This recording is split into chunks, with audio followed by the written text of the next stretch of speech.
कळवण तालुक्यातील सप्तशृंगी गडाच्या पायथ्याशी असलेल्या मोहनदरी शासकीय आश्रमशाळेत अत्यंत धक्कादायक घटना उघडकीस आली आहे. इयत्ता 9वीत शिकणाऱ्या एका अल्पवयीन विद्यार्थिनीने बाळाला जन्म दिल्याने संपूर्ण परिसरात खळबळ माजली असून आश्रमशाळेतील विद्यार्थिनीच्या सुरक्षितता, आरोग्य तपासणी आणि देखरेख व्यवस्थेवर गंभीर प्रश्न निर्माण झालाय. या प्रकरणी पोलिसात गुन्हा दाखल करण्यात आलाय. संबंधित आरोपी हा देखील अल्पवयीन असून तो विद्यार्थिनीचाच नातेवाईक असल्याची प्राथमिक माहिती समोर आली आहे. त्याला बाल न्याय व्यवस्थेनुसार बाल सुधारगृहात पाठवण्यात आल्याची माहिती आदिवासी विकास विभागाचे अप्पर आयुक्त दिनकर पावरा यांनी दिली आहे.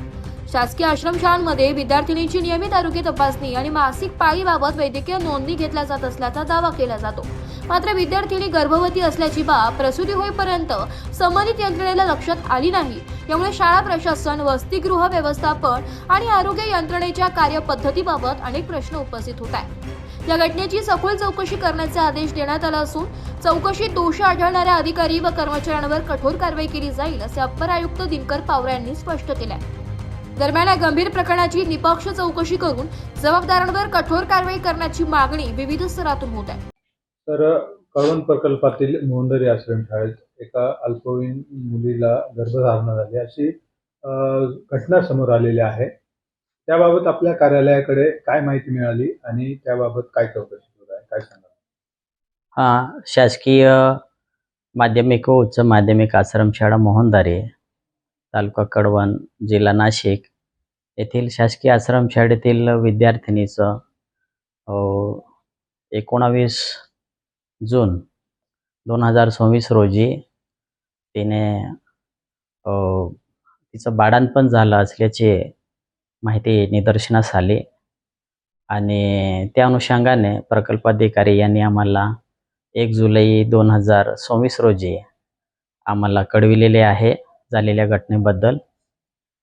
त्याबाबत आम्ही प्रकल्प कार्यालयाकडून आम्ही चौकशी करून घेतली आहे. सदर विद्यार्थिनी शासकीय आश्रमशाळेत निवासी विद्यार्थिनी म्हणून शिकत होती आणि ती उन्हाळी सुट्टीत गावी गेली होती.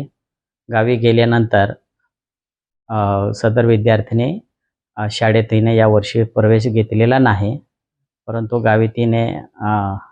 गावी राहत्या गावी हे झालेलं आहे, तिचं बाळंतपण झालेलं आहे अशी घटना लक्षात आली आहे. त्याबाबत पोलीस स्टेशनमध्ये गुन्हा नोंदविण्यात आलेला आहे आणि संबंधित जे आहेत त्यांच्यावर पोस्कोखाली कारवाई करून त्यांना बाल सुधारगृहात पाठविण्यात आल्याबाबतची माहिती आम्हाला मिळालेली आहे.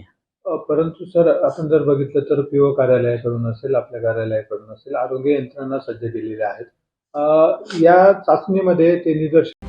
ब्युरो रिपोर्ट, नाशिक लोकशाही न्यूज, कळवण.